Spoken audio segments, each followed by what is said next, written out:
હર હર મહાદેવ. હું છું પ્રદીપ જયાણી. 12 જ્યોતિર્લિંગ અને 4 ધામનો આજ મારો 54મો દિવસ છે, 54. અને આજે હું છું પુરીની અંદર. કાલે વ્યવસ્થિત અને અતિ સુંદર દર્શન થયા છે ભગવાન જગન્નાથના રાત્રે 10 વાગ્યા આજુબાજુ. એનું રીઝન એવું છે કે ભગવાન મંદિરમાં નથી, ભગવાન છે ગુંડીચા દેવી ટેમ્પલમાં. કે ભગવાન 8 દિવસ માટે રોકાવા જાય છે. રથયાત્રા પછી જેના 8 દિવસ હોય છે તે રોકાવા જાય છે ભગવાન ગુંડીચા ટેમ્પલ, જ્યાં તેમના માસી છે કે જેમણે તમે નાની એવી વાર્તા કહી દો કે દરવાજો ખોલ્યો તો હજી વિશ્વકર્મા જ્યારે મૂર્તિ બનાવતા હતા ભગવાન માટે, અને જે ગુંડીચા દેવી મહારાણી એણે દરવાજો ખોલ્યો હતો, તો એ જ છે. ને ત્યાં જ એમણે વચન આપ્યું હતું કે ભગવાન તેમના ભાઈ અને બહેન સાથે 8 દિવસ માટે રોકાવા આવશે. તો અત્યારે ભગવાન ત્યાં છે. કાલે હું દર્શન કરી આવ્યો છું અને અતિ સુંદર દર્શન થયા છે મારા, અતિ સુંદર કે શું કહેવાય કે આમ સાક્ષાત ભગવાનની અનુભૂતિ થાય છે ત્યાં. અને ખરેખર કહેવાય ને કે જે આપણે માનીએ છીએ કે ભગવાનનું ઓરિજિનલ હૃદય મૂર્તિની અંદર છે, તો એનું વાઇબ્રેશન બી તમે સાચા દિલથી દર્શન કરો ને તો વાઇબ્રેશન બી તમને અહેસાસ થાય છે વાઇબ્રેશનનો. અને ખરેખર આ જે વસ્તુ છે ત્યાંની જે પોઝિટિવિટી છે એ મેં મહેસૂસ કરી છે, એટલે હું કહી શકું છું. તો આજે બી દર્શન કરી લ્યો ભગવાન જગન્નાથ ટેમ્પલના.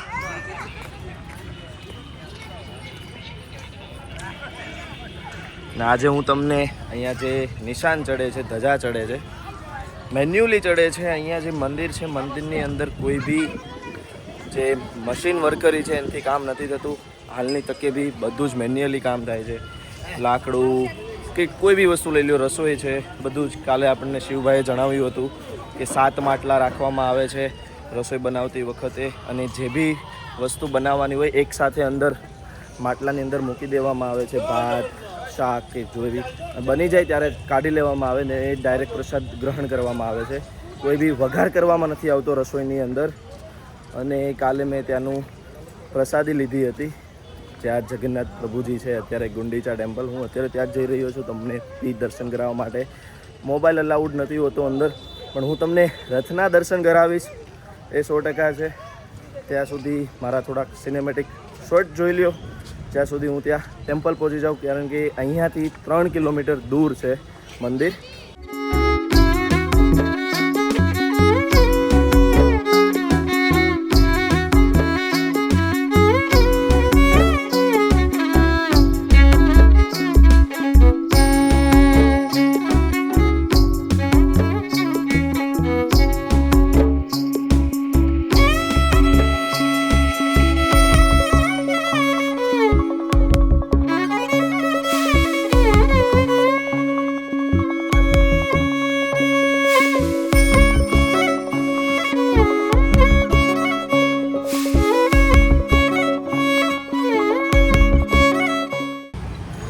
थोड़ी सी भूख लग गई है मुझे, तो आज सोच रहा हूँ कि कुछ लोकल ट्राई करूँ. तो यहाँ पे एक भैया है जो कि कुछ बेच तो रहे. क्या बेच रहे हो भैया?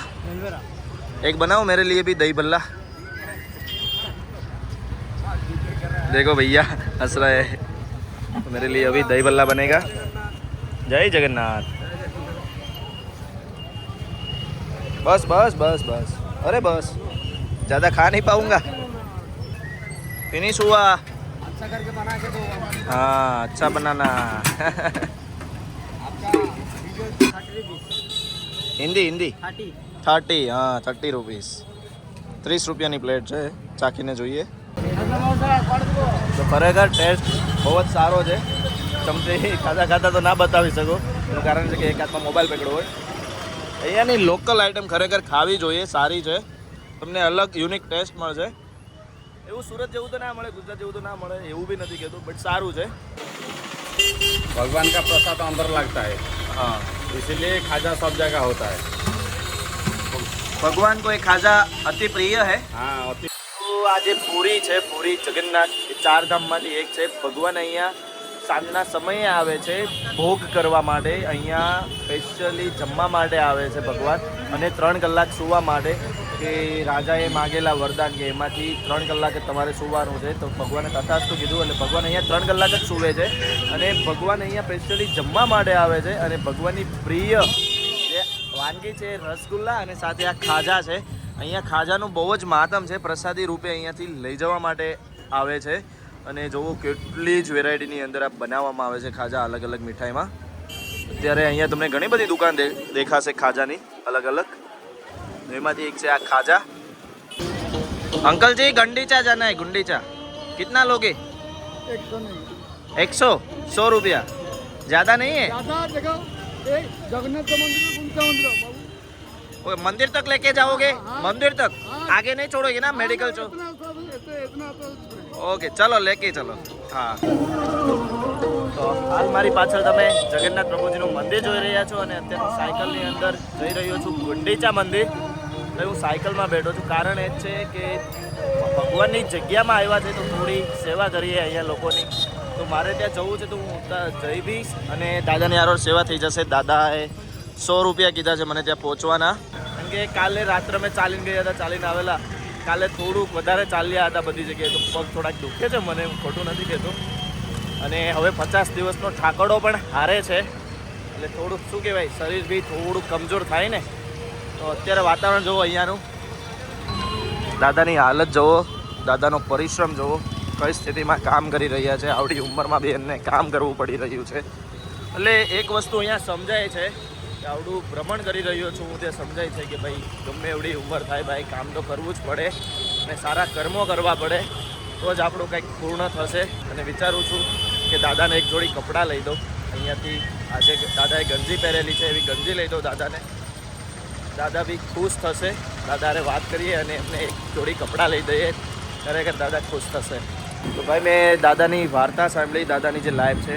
દાદા અત્યારે કામ કરે, એના દીકરા છે, તો દીકરા દાદા પાસેથી પૈસા માગે છે. મારથી મોટી ઉંમરના છે કે ભાઈ અમને પૈસા આપો, રોજના 300-400 રૂપિયા દાદા પાસેથી લઈ જાય છે. તો અત્યારે હું દાદાને થોડાક કપડાં લઈ આપું, જેથી મને ઘણી ખુશી મળશે કે મેં આ દાદાનું સારું કામ કર્યું.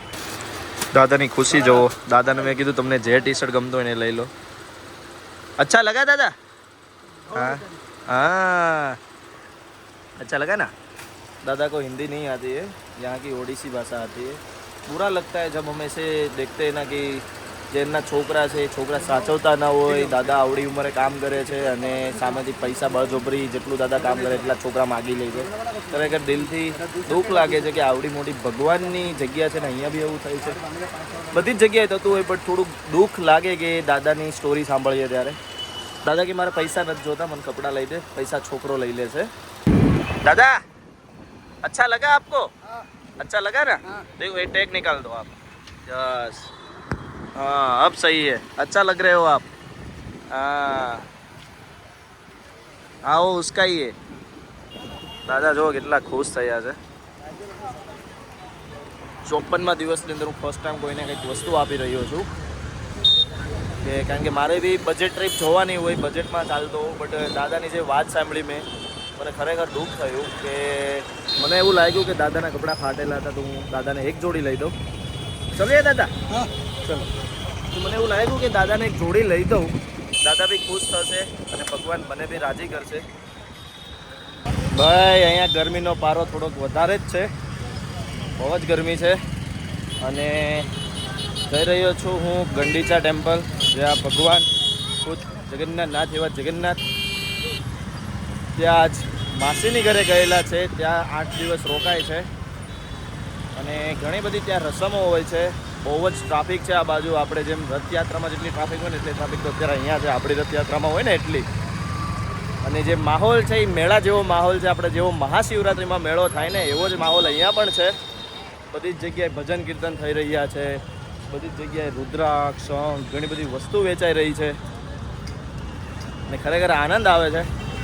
મિલિટરી કમાન્ડો, ઘણી જ બધી સેનાઓ અહીંયા તૈનાત કરવામાં આવી છે. જોઈ લો તમે, બસ છે ને, એક સુરક્ષાના કારણસર અહીંયા મિલિટરી ગોઠવવામાં આવેલી છે. કારણ કે પબ્લિક સમજો ને કે કોઈ સેલિબ્રિટી હોય તો બી એટલું પબ્લિક હોય. આ તો યુનિવર્સલ બોસ છે, યુનિવર્સલ બોસ. તો આનું કેવડું મોટું ફેન ફોલોવિંગ હશે. લાંબુ ટૂંકું હોય ને, જોઈ લો અહીંયાથી ટ્રાફિક તમે જુઓ. હવે આને હેન્ડલ કરવા માટે મિલિટરીને ઉતારવી જ પડે સુરક્ષા માટે. અને અહીંયાથી જુઓ, અને અહીંયાથી જુઓ ટુ વ્હીલને બી અલાઉડ નથી, અહીંયાથી ચાલીને જ જવું પડે. અંદર થોડીક રિક્ષાઓ છે જે તમને મંદિર સુધી લઈ જાય છે. ફાઇનલી પહોંચી ગયો છું ગુંડીચા ટેમ્પલ, જ્યાં આગળ ટેમ્પલની આગળ જ ભગવાનના રથ છે. આગળ નંદીઘોષ, તાલધ્વજ અને સુભદ્રા મૈયાનો રથ, જેનું નામ હું ભૂલી ગયો છું. ટ્રાફિક જોવો તમે, ઘણી ટ્રાફિક છે. અહીંયાનું કલ્ચર ઘણું ડિફરન્ટ છે, અલગ કલ્ચર છે. મોસ્ટ ઓફલી બધું જ મેન્યુઅલી થાય છે. મોસ્ટ ઓફ બધું મેન્યુઅલ એટલે વિચારો તમે, ઘણો ડિફરન્ટ છે આપણે ગુજરાતનું કલ્ચર જે છે અને અહીંના કલ્ચરમાં. અહીંયાનું જે પબ્લિક છે હજુ એવું લાગે કે 10 થી 15 વર્ષ પાછળ હોય એવું માની શકાય.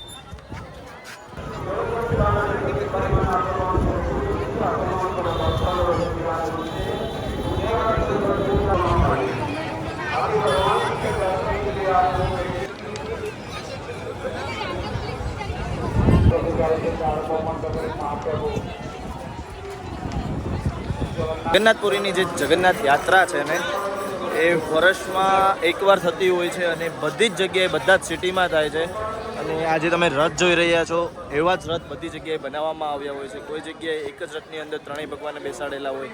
તો અહીંયા એવું છે કે 3 જે રથ છે, 3 રથ ઉપર બેસાડવામાં આવ્યા છે ભગવાનને. જે તમે પહેલો રથ જોઈ રહ્યા છો એ છે નંદીઘોષ. બીજો જે રથ જોઈ રહ્યા છો એ છે બલરામજીનો, એ છે તળધ્વજ. અને જે ત્રીજો રથ જોઈ રહ્યા છો એ છે સુભદ્રા મૈયાનો, જે કે જગન્નાથ જે ભગવાન છે એમની બહેન છે. એનો જે નામ છે એ છે દ્વારપાલનાથ. ત્રણેય રથના નામ આ રીતે છે: નંદીઘોષ, દ્વારપાલનાથ જે સુભદ્રા મૈયાનો રથ છે, અને તળધ્વજ એ બલરામજીનો રથ છે. પણ કોઈને બી ખબર નહીં હોય આ રથના નામ શું છે. વધારે તમને ડિટેલ આપતા કહો કે આમાં જે સૌથી મોટો કે સૌથી જે ઊંચાઈમાં મોટો રથ છે ને એ રથ છે નંદીઘોષ. ભાઈ ભગવાન યુનિવર્સલ બોસ છે, જગન્નાથ છે, જગન્નાથ પ્રભુજી. તો એનો ધ્વજ બધા કરતાં ઊંચો છે, 44 ફીટનો આ રથ છે. બીજા નંબરે આવે છે બલરામજીનો રથ, જે 43 ફીટનો રથ છે. ત્રીજા નંબરે આવે છે સુભદ્રા મૈયાનો રથ, જે 42 ફૂટનો રથ છે. હવે આ રથ ચલાવે છે કોણ? તો એ કહી દઉં કે જગન્નાથજીનો જે નંદીઘોષ છે એ દારૂક ચલાવે છે. બલરામજીનો જે તળધ્વજ છે એ પાતીલા ચલાવે છે.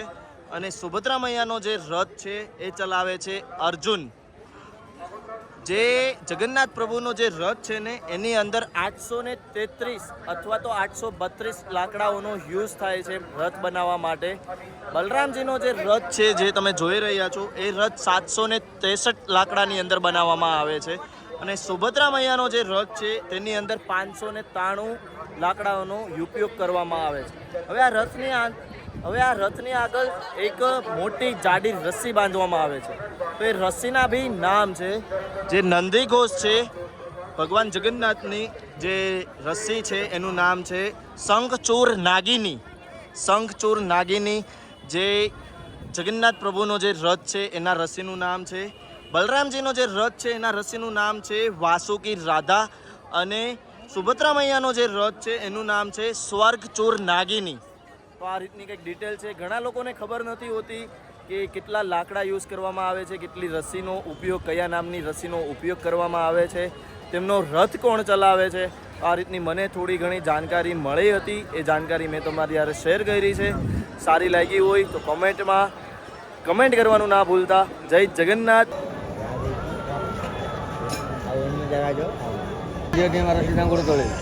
ભગવાન જગન્નાથનો રથ છે, તમે જોઈ રહ્યા છો. ફરતી પર આ રીતની મૂર્તિઓ હોય છે. અને નીચે તમે જે રસ્સી જોઈ રહ્યા છો, પ્રભુજી બેઠા છે તેમની બાજુમાં, પાંડા બેઠા છે તેમની બાજુમાં, તે છે શંખચૂર નાગિની. રસ્સીનું નામ છે, તેના દ્વારા આ રથ ખેંચવામાં આવે છે.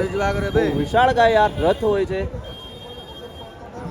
હું ઘણો લકી છું, ઘણો ભાગ્યશાળી છું કે મને અહીંયા આવવાનો મોકો મળ્યો છે. અને કેવા ટાણે આવ્યો છું કે જે રથયાત્રા છે ત્યારે હું આવ્યો છું. અત્યારે ભગવાન ગંડીચા મંદિરની અંદર છે. તમે જે રથ જોઈ રહ્યા છો તેનો બી ઇતિહાસ મેં તમને કહ્યું. હવે હું એક સાચી જાણકારી આપી રહ્યો છું કે અહીંયાના જે લોકો છે, પાંડા છે, જેને બ્રાહ્મણ કહીએ આપણે, એ પાંડાએ મને જાણકારી આપેલી છે. અહીંયાના ગુજરાતી એક મારી સાથે ફેમિલી છે, એને મને જાણકારી આપેલી છે કે મંદિર, જગન્નાથ મંદિર છે, તેની અંદર તમે 1000 વાર દર્શન કરો, ભગવાનની પ્રાર્થના કરો 1000 વાર. અને અહીંયા જે ભગવાન છે ગંડીચા, તેમની માસીને ત્યાં તમે એકવાર દર્શન કરો ને એટલું ફળ છે કે અહીંયા તમે એકવાર દર્શન કર્યા, મંદિરની અંદર 1000 વાર દર્શન કર્યા માફક છે. તો હું ઘણો ભાગ્યશાળી છું કે મને અંદર દર્શન કરવાનો મોકો મળ્યો. અને જે ભગવાનનું વાઇબ્રેશન છે એની વાત ના પૂછું, કે પોઝિટિવિટી છે અંદર, એ તો અલગ જ લેવલની, નેક્સ્ટ લેવલની છે. ભગવાન ખરેખર લાઈફની અંદર એકવાર અહીંયા આવવું જોઈએ અને ભગવાન જગન્નાથના દર્શન કરવા જરૂરી છે બધા માટે. અહીંયા આવશો ને તો તમે બધું જ ભૂલી જશો કે ભાઈ આ લાઈફ શું છે. જે છે એ જગતનો તારણહાર તો આ જ છે, ભગવાન જગન્નાથ. જય જગન્નાથ. આ રથયાત્રાની અંદર કેટલી ટ્રાફિક છે તમે જોવો તો ખરા. તો એના બંદોબસ્ત માટે કેટલી અહીંયા આર્મી છે, પોલીસ છે, બધાને અહીંયા સુરક્ષા માટે રાખવામાં આવ્યા છે. જય જગन्नाथ. तो कैसा लग रहा है आपको यहाँ पे आके? अच्छा लगता है भगवान का दर्शन करके, भगवान की सेवा करके? हाँ, જય જગન્નાથ. જય જગન્નાથ. તો અહીંયા બધા દર્શનાર્થી દર્શન કરવા જઈ રહ્યા છે ભગવાન જગન્નાથના. કેવડી ટ્રાફિક છે એ જોવો. ખરેખર ટ્રાફિક વધારે છે.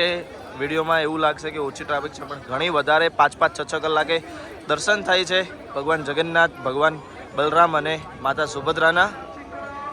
બહુ જ ટ્રાફિક છે અત્યારે અહીંયા. આજે તમે રથ જોઈ રહ્યા છો, એની પાછળ ગુંડીચા ટેમ્પલ છે.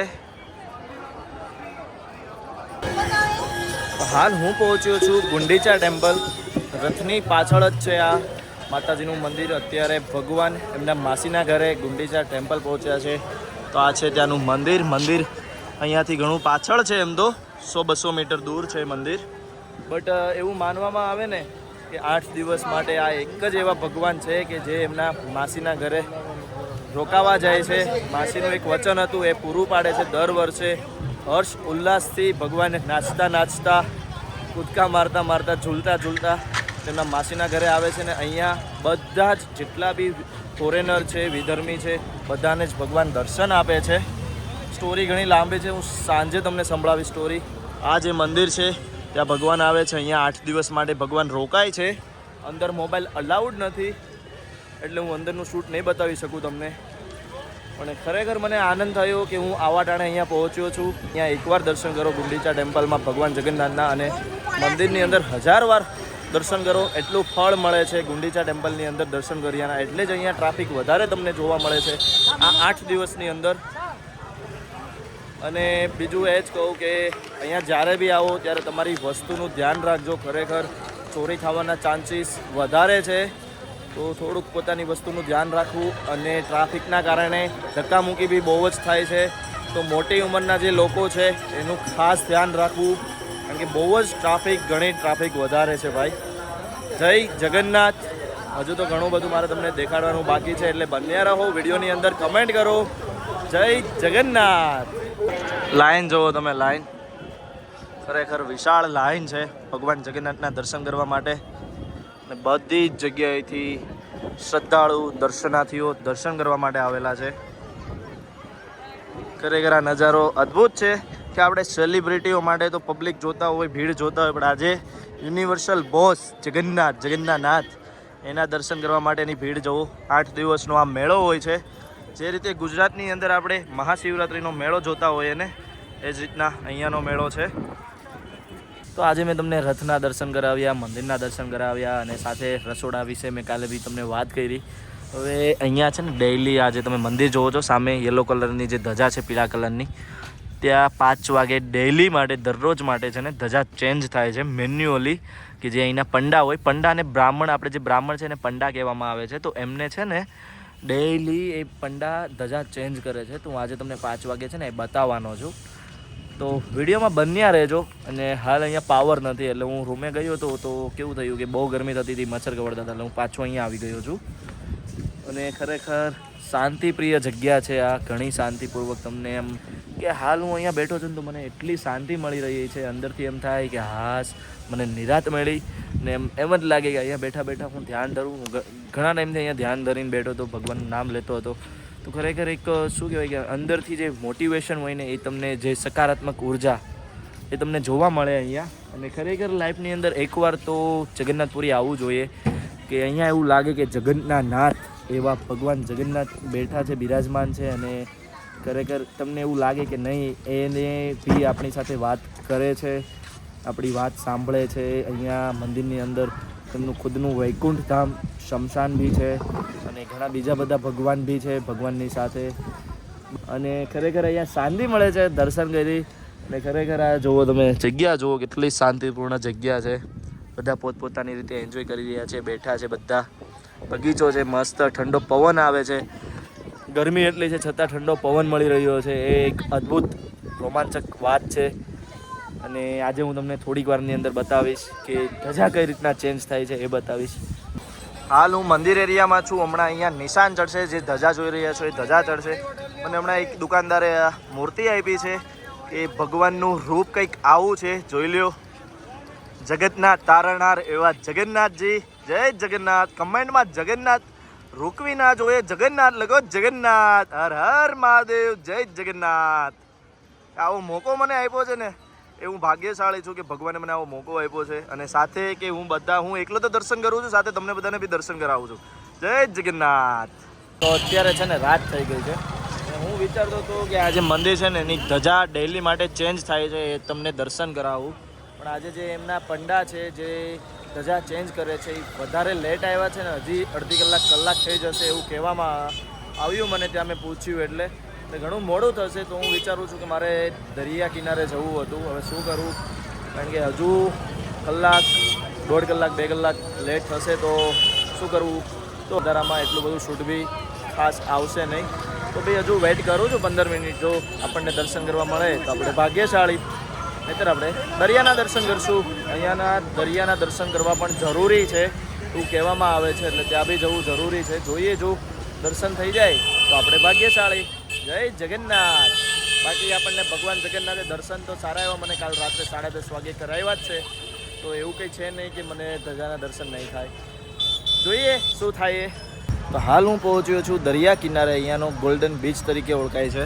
થોડુંક અંધારું છે બટ દરિયો જુઓ કે કેવો તોફાની દરિયો છે. મોટા મોટા મોજા છે એમના. હું ઘણો દૂર છું, ઓછામાં ઓછો 100 મીટર દૂર છું ત્યાંથી. તો બી જુઓ કેટલો ઘૂઘવાટો મારે છે આ દરિયો. આમાં નાહવા ના જવાય. હું તો નહીં જ જાઉં પણ કોઈને બી ના જવાય ભાઈ. કેમ કે અહીંનો દરિયો મેં ઘણી બધી વાર સાંભળેલું છે કે ઘણા બધાના મોત થયા છે આ દરિયાની અંદર. તોફાની દરિયો છે આ.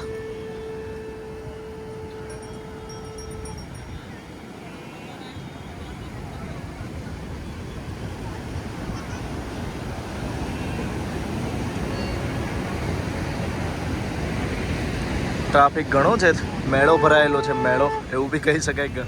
ઘણું બધું ટ્રાફિક છે.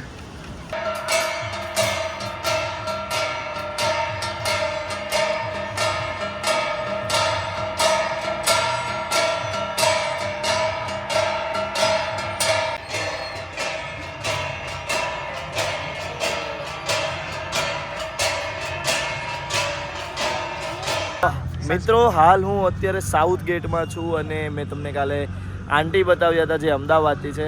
તો આજે તેમની પાસે આ મંદિરનો જે મહિમા છે એ જાણીએ. તો ચાલો આંટીને મળીએ. જય જગન્નાથ. જય જગન્નાથ. મારું નામ પરિતા વ્યાસ.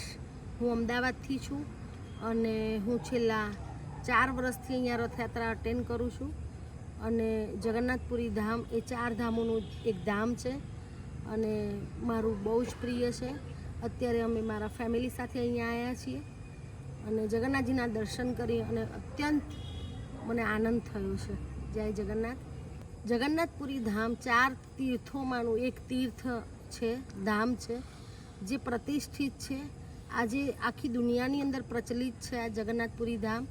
અને જે ઇન્દ્રધૂમના રાજા હતા એમણે 11મી સદીની અંદર આ મંદિરનું નિર્માણ કર્યું હતું. મંદિરમાં જગન્નાથજી દારૂ બ્રહ્મા આવ્યા અને સ્વયં વિશ્વકર્માએ આ એમની આખી મૂર્તિની દારૂ બ્રહ્મની અંદર, દારૂ એટલે લાકડું, એમાં ભગવાનની પ્રતિષ્ઠિત થયા છે. એમાં એમને આખા જે ગોલોક વૈકુંઠની અંદર ભગવાન છે એ સ્વયં જગન્નાથપુરીની અંદર બિરાજમાન છે. જે જગન્નાથજીનું રૂપ આખા વિશ્વની અંદર બધા ભગવાન રામ કૃષ્ણ બધા તમને એક સરખા લાગશે, પણ જગન્નાથજી છે જે અલગ લાગશે તમને. ઇન્દ્રધૂમ્ન રાજાને સપનામાં આવીને કીધું અને વિશ્વકર્માએ એનું નિર્માણ કર્યું અને એવું કીધું કે ઇન્દ્રધૂમ્ન રાજાને કે દારૂ બ્રહ્મ આવ્યું છે, દરિયાની અંદર તણાઈને આવ્યું હતું અને એમને કહ્યું કે આ અંદર મૂકી દો. અને જે અંદરનો ચોથા રૂમનો એટલે ઓરડો હતો ત્યાં આગળ એમને મૂકી દીધું અને સ્વયં વિશ્વકર્મા એ દરવાજા બંધ કરી દીધા અને એવું કીધું ઇન્દ્રધૂમ્ન રાજાને કે 21 દિવસ પછી આ દરવાજો પટ્ટ ખોલવાના. અને એ પટ્ટ ખોલ્યા અને રોજ ટક ટક અવાજ આવતો હતો, પણ એમના પત્ની 15મા દિવસે અવાજ આવતો બંધ થઈ ગયો. એટલે રાજાની પત્ની એમના રાણીએ કહ્યું કે આ અવાજ આવતો બંધ થઈ ગયો છે, શું થઈ રહ્યું છે આપણે જોઈએ તો ખરા. જેવા પટ્ટ ખોલ્યા અંદરથી વિશ્વકર્મા ભગવાન એટલે અદૃશ્ય થઈ ગયા અને જગન્નાથજીના હાથ અધૂરા રહી ગયા, સુભદ્રાજીના તો હાથ જ નથી. અને જે ગોલોક વૈકુંઠની અંદર મેં પહેલાં કહ્યું તેમ જે અંદર ઉપર છે ભગવાનનું એ ચલચિત્ર અહીંયા સેમ બનાવવામાં આવ્યું છે અને સ્વયં ભગવાન આજે બિરાજમાન છે, અંદર જીવ છે. આજની તારીખની અંદર પણ અંદર ભગવાન જગન્નાથજીનું હૃદય ધબકે છે. અહીંયા જગન્નાથજીનું મંદિર એ પરંપરાથી છે, જે પ્રમાણની અંદર છે. અંદર કોઈ બહાર ના વિદેશી અંગ્રેજી ફોરેનર કોઈને એન્ટ્રી એલાવ નથી. એ માટે મંદિરના સિંહ દ્વાર આગળ તમે જોશો, ક્યારેક આવશો કે તમે જોયું હશે, ત્યાં પતિત પાવન જગન્નાથજી છે, તેના બહારથી એ બધા વિદેશીઓ દર્શન કરી શકે છે. તો આ મહાપ્રભુ પતિત પાવન છે, દરેકનો ઉદ્ધાર કરે છે. અને જે સ્વયં રથયાત્રા ઉપર બિરાજે છે ત્યારે એવું શાસ્ત્રની અંદર લખ્યું છે કે જે રથ ઉપર ભગવાનને જોવે છે ને એને આ 84 લાખ યોનીના ચક્કરમાંથી બહાર નીકળી જાય છે. જે ભગવાનના દર્શન કરીને પણ એ ધન્ય થઈ જાય છે. જગન્નાથજીની રથયાત્રામાં જ્યારે સોનાના સામેણેથી કચરો વાળે છે, પછી રથ નીકળે છે, જ્યારે ગુંડીચા જતા હોય છે, સૌથી પહેલાં મોટા જે બલભદ્ર છે, જે શ્રેષ્ઠ નાગ કહેવાય છે, એવા બલભદ્રજીનો રથ આગળ જાય છે. એની પાછળ સુભદ્રાજી જાય છે અને એમની પાછળ પછી જગન્નાથજીનો રથ જતો હોય છે. અને બહુ ટાઈમ લાગી જાય, સાંધ્યાકાળ થઈ જાય, શાંત પડી જાય તો 6 વાગ્યા પછી રથ આગળ ચાલતા નથી. આખા રસ્તા ઉપર જ્યાં હોય ત્યાં રથ સ્ટોપ થઈ જાય છે. પછી બીજે દિવસે સવારે એનો પ્રારંભ થાય છે અને રથ ઉપડે છે. પછી ત્યાં આગળ પણ બેબી પાંડી ભગવાનના રથ ઉતારવાના, એની વિધિ વિધાન, એમના દરેક વસ્ત્રો, એમના ઘરેણાં બધું જગન્નાથ મંદિરથી ત્યાં આગળ લઈ જાય છે. 8 દિવસ સુધી ભગવાન ત્યાં રહે છે. અને એવું પણ કહેવામાં આવ્યું છે અહીંયા આગળ પ્રમાણમાં, પદ્મપુરાણ, સ્કંદ પુરાણની અંદર આનું વર્ણન છે કે તમે હજારો વાર જગન્નાથપુરીની અંદર દર્શન કરો, પણ જો તમે એકવાર ગુંડીચાની દર્શન કરો, ગુંડીચા જઈને દર્શન કરો તો અનેક ગણું ફળ છે.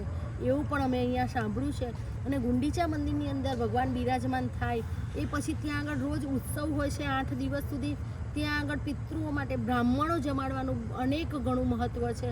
આજુબાજુ અને જગન્નાથપુરી ગામના દરેક પાંડાના ઘરમાંથી દરેક જેમ આપણે જમણવાર કરતા હોય એવી રીતે અહીં આગળ બધા ભોગનો પ્રસાદ લેવા માટે દરેક સગા સંબંધી બધાને બોલાવી અને ત્યાં બ્રાહ્મણો જમાડે છે અને આવી રીતે ત્યાં પ્રસંગ ઉજવે છે.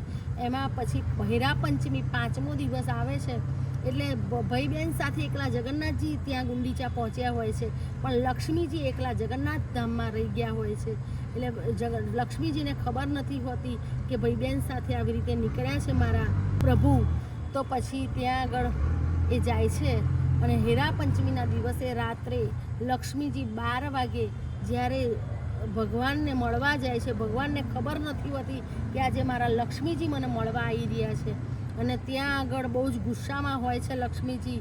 અને જે પહેલાં તો રથની ઉપર ક્ષેત્રપાલ હોય છે ત્યાં એમનો હાથ કાપી નાખે છે. આખી પૂર્ણ વિધિ થાય છે. ત્યાં આગળ લક્ષ્મીજી અંદર જાય છે, સામે કાલિયા હોય છે. અહીંયા બધા જગન્નાથજીને કાલિયા કહે છે, તો સામે કાલિયા હોય છે. બંનેનું મિલન થાય છે, બંને ગુસ્સામાં હોય છે અને એ દ્રશ્ય બહુ આહલાદક હોય છે. એટલે બહુ જ ગુસ્સામાં હોય. પછી ત્યાંથી કેવી રીતે અહીંયા બધું ચાલી રહ્યું છે, મારા પ્રભુને કોઈ તકલીફ નથી, એવી રીતે જોતાં જોતાં લક્ષ્મીજી આનંદ બજારમાં ફરતા ફરતા બહાર નીકળે છે વાજતે ગાજતે અને પાછા નિજ ધામ પધારે છે લક્ષ્મીજી. એ પછી ભગવાન 8 દિવસ ત્યાં જ બિરાજે છે. એમનો 9મો દિવસ આવે છે એટલે રથયાત્રા પાછી વળે છે અને પાછો એવો ભક્તોનો સમૂહ ભેગો થાય છે અને એનો આનંદ કંઈ અનેરો હોય છે. અને વાજતે ગાજતે ભગવાન પાછા આવે. ઘણા બધા નૃત્ય કરતા હોય, કોઈ ઢોલ વગાડતા હોય, કોઈ નાચતા હોય, કોઈ ગાતા હોય, કોઈ કૂદતા હોય અને એવું સરસ દ્રશ્ય હોય જગન્નાથપુરી ધામની અંદર. ઓછામાં ઓછા મેં તો 2-3 કરોડ પબ્લિક ઓછામાં ઓછી દર્શન કરતી હશે એવું મારું અનુમાન છે. મેં લાઈવ જોયું છે એટલે હું કહી શકું.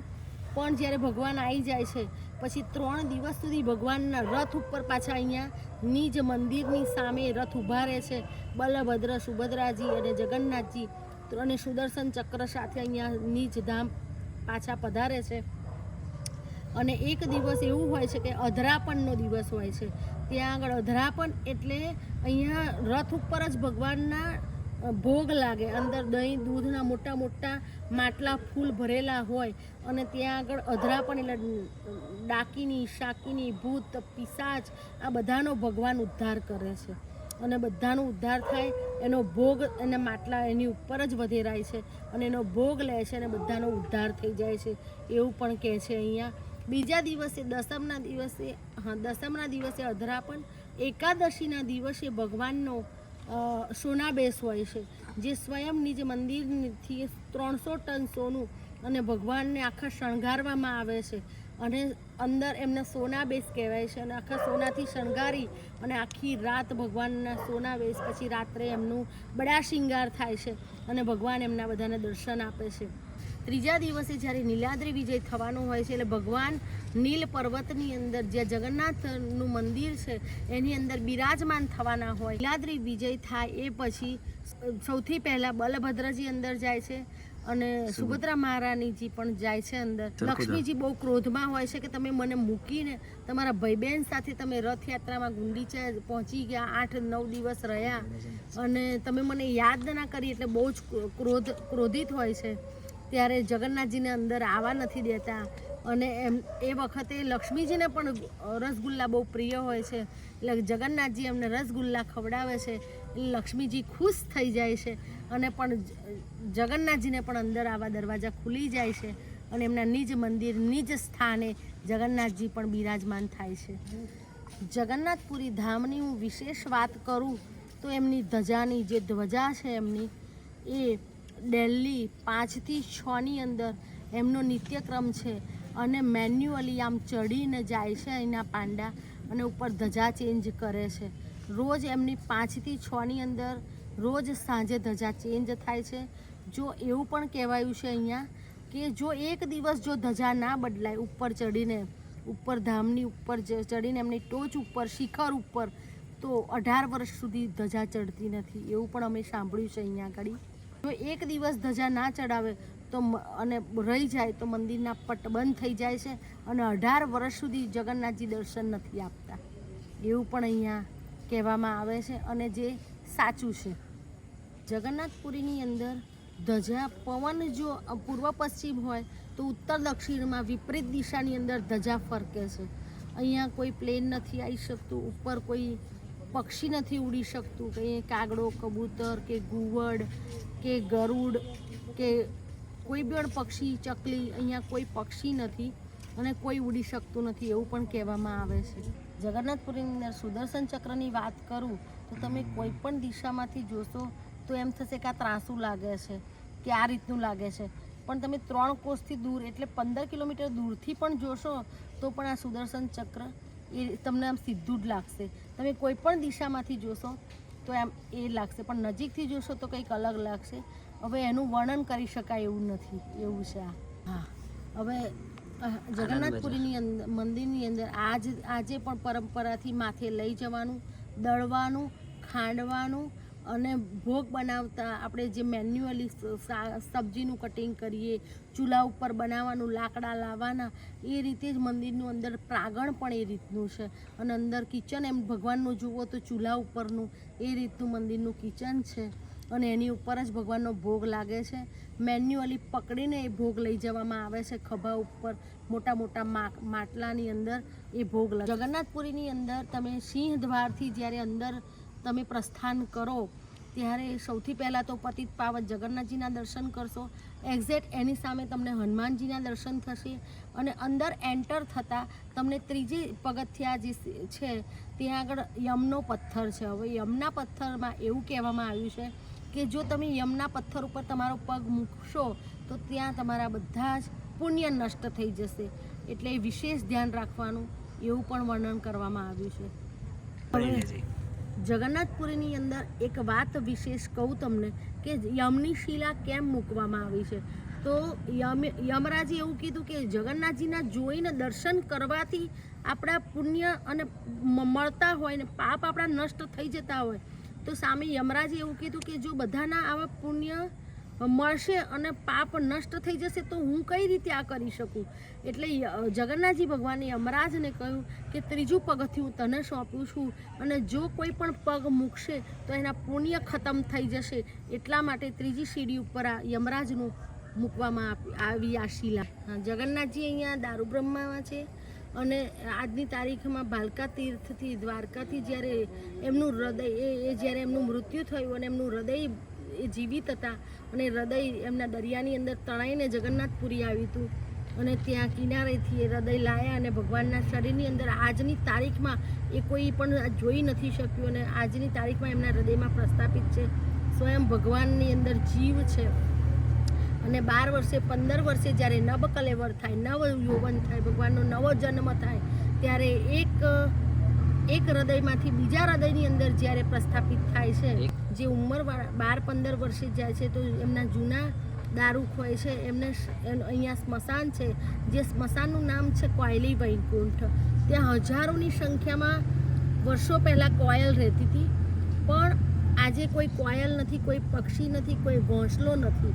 અને ત્યાં આગળ જ્યારે નબકલેવર થાય અને જ્યારે સ્મશાનમાં ભગવાનના વિગ્રહ અંદર પ્રસ્થાપિત થતા હોય છે જમીનની અંદર, ત્યારે એ જગ્યાએ એક કોયલ આવીને બોલે છે એવું અહીંના લોકો કહેતા હોય છે, એના પાંડાઓ કહેતા હોય છે, અહીંના પુરખો કહેતા હોય છે, એવું પણ અમે સાંભળ્યું છે. અને જ્યારે ભગવાન આગળ પાછળ સેટ કર્યું, અહીંયા જગન્નાથજી ભગવાનની રથયાત્રા ગુંડીચા મંદિરે પહોંચે છે અને અહીંયાથી 3 કિલોમીટરનો રન કાપી અને જ્યારે ભગવાન અહીંયાથી જગન્નાથ મંદિરની અંદર બહાર જાય છે, બહાર પહાંડી થાય છે, અહીંયાથી લઈ જાય એની વિધિ સ્ટાર્ટ થાય છે, રથ ઉપર બિરાજે ત્યારે વિધિ થાય છે. પણ અહીંયા આજની તારીખની અંદર રાજા છે એના સોનાની સાવરણીથી કચરો વાળે છે, જે રાજાનું નામ છે દિગ્વિજયસિંહ દાપે, અને એ કચરો વાળે પછી જ રથ ઉપડે છે. અને આજની તારીખની અંદર અમે એવું સાંભળ્યું છે અહીંયા કે કંઈ બી હોય તો પણ રાજાના સપનામાં આવી અને બોલે છે અને કહે છે કે આજે જગન્નાથજીએ આ કહ્યું અને પછી એ બધા પાંડાને કહે છે ત્યારે ખબર પડે છે કે આજે રાજાને આવીને સપનામાં ભગવાને આ કહ્યું છે. હવે જગન્નાથપુરીની અંદર આજે આપણે તો કેટલા વર્ષોથી કેટલા લોકો આવ્યા, કેટલા લોકો ગયા, એવા ઘણા બધા અહીંયા ભક્તો થઈ ગયા. તો એક બે નાની ભગવાનની વાતો મને કહેવાની મન થાય છે. એની અંદર એક માધવદાસ કરીને ભક્ત થઈ ગયા, જો રોજ ડેલી ભગવાનની સેવા અને દર્શન કરવા રોજ પધારતા અને રોજ ભગવાન એમને દર્શન આપતા. એક દિવસ એવો આવ્યો, દર્શન કરતાં એમનું શરીર એકદમ ક્ષણ થઈ ગયું, એ વળી ગયા, આખા શરીરથી નમી ગયા અને હાથ પગ ચાલતા બંધ થઈ ગયા. તો માધવદાસે પ્રાર્થના કરી, દરિયા કિનારે ઉપર બેઠા માધવદાસજી અને ભગવાનને પ્રાર્થના કરી કે હે ભગવાન, હું અહીંયાથી તમારી પ્રાર્થના કરું છું, હું અહીંયાથી દર્શન કરું છું, જે તમે મારા સ્વીકાર કરજો. તો ભગવાન અહીં બેઠા જગન્નાથજી એમની વાત સાંભળે છે અને એવું કહ્યું કે હવે તારે આવવાની જરૂર નથી, હું તને મળવા આવું છું. તો જ્યારે દરિયા કિનારે માધવદાસ ભગવાનની ભક્તિ કરતા હોય છે, આ નીચે જમીન ઉપર પડ્યા હોય છે, એમને કોઈ કપડાનું, શરીરનું કોઈ ભાન નથી હોતું, એમને શૌચનો રોગ થયો હોય છે. શૌચ એટલે તમને ખબર પડી ગઈ છે શૌચ કેવો રોગ થયો હશે એમ. તો શૌચના રોગથી આખા ખદબદ પડ્યા હોય છે. સ્વયં જગન્નાથજી ત્યાં પહોંચે છે અને એમ કહે છે માધવ દાસ તારી આ દશા, પણ હું તારું કર્મ છે તારે ભોગવવું પડશે. હું તારું કર્મ નહીં લઈ શકું, પણ હું તારી કંઈક સેવા તો કરી શકું. જ્યારે ભગવાન એને ટચ કરે છે, આમ કરીને જે એનું સોચ બધું ઉઠાવે છે, એટલે માધવદાસને અંદર ખબર પડી જાય છે કે સ્વયં ભગવાન મારું સોચ ઉપાડી રહ્યા છે. ત્યારે કે ભગવાન તમે આ ના કરશો, મારું કેમ આ સેવા કરી રહ્યા છો? તો ભગવાન એમ કહે છે હું તારું કર્મ છે તારે ભોગવવું પડશે, હું નહીં લઈ શકું, પણ હું તારી સેવા તો જરૂર કરી શકીશ. તો સ્વયં જગન્નાથજી એટલા દયાળુ છે, એટલા કૃપાળુ છે કે સ્વયં માધવદાસનું શોચ એમણે ઉપાડ્યું હતું અને એમને એવા દર્શન આપ્યા હતા. તો જો ભગવાન આટલા દયાળુ ને કરુણામય હોય તો કેમ એમ આપણે ના ભજીએ? એવા જગન્નાથજીના જો શરણમાં તમે એકવાર જાઓ ને તો એ આમ ભક્ત વાત્સલ્ય છે, એ ભક્ત વત્સલ છે. જો ભગવાનને સૌથી પ્રિય હોય ને તો એમના ભક્તો છે. ભગવાન દુનિયાની અંદર બધું સહન કરશે, પણ જો એના ભક્ત વિશે એક શબ્દ તમે બોલશો તો ભગવાન ક્યારેય સહન નહીં કરે. એવું પણ પુરાણોની અંદર વર્ણન છે કે ભગવાન છે ને તમે થોડો પ્રેમ આપશો ને, ભગવાન ભાવી ભક્ત વત્સલ છે. જો ભક્ત એને થોડો પણ પ્રેમ આપે ને, તમે એકવાર એના ચરણની અંદર શરણાગત થઈ જશો ને તો ભગવાન આપોઆપ એના હૃદયની અંદર તમને સ્થાન આપી દે છે. જય જગન્નાથ, જય જગન્નાથ. તો પરિતા દીદી આપણને આજે જગન્નાથજી વિશે ઘણી બધી વાર્તા કહી, અહીંનો જે મહિમા છે, મંદિરનો જે મહિમા છે એનું કીધું, અને મને ઘણો સપોર્ટ કર્યો છે. અહીંયા મને રહેવા માટે રૂમ જમાડ્યું બી છે. એ બ્રાહ્મણ છે છતાં મને જમાડ્યું છે, મારે એમને જમાડવું છે, એણે મને જમાડ્યું છે. અને પરિતા દીદી સાથે અંકલ, તેમનો દીકરો શિવ અને તેમની નાની દીકરી બધાનો જ સપોર્ટ સારો રહ્યો છે. અને દિલથી કહું છું ભગવાન જગન્નાથને કે આ પરિવારને સુખી અને સમૃદ્ધ રાખજો. કારણ કે ખરેખર કહેવાય ને કે આ 54 દિવસની અંદર બહુ બધા અનુભવ થયા છે, બહુ બધા લોકો મળ્યા છે. એમાંથી આ એક એવો પરિવાર છે કે જે મારા દિલમાં વસી ગયો છે. ખરેખર આંટી, હું તમારા ઘરે સ્પેશિયલી જમવા આવીશ, અને સ્પેશિયલ હું લાસ્ટમાં જ્યારે હું ઘરે જતો હોઈશ ને ત્યારે હું તમારા ઘરે આવીશ. અને અહીંયા હું મારી વાણીને હું અહીંયા વિરામ આપું છું. મળીએ એક નવા વ્લોગની અંદર. ત્યાં સુધી આંટીએ કહી જ દીધું છે, ચેનલને સબસ્ક્રાઈબ કરો, લાઈક કરો, શેર કરો અને કમેન્ટ કરવાનું ના ભૂલતા. જય જગન્નાથ, હર હર મહાદેવ.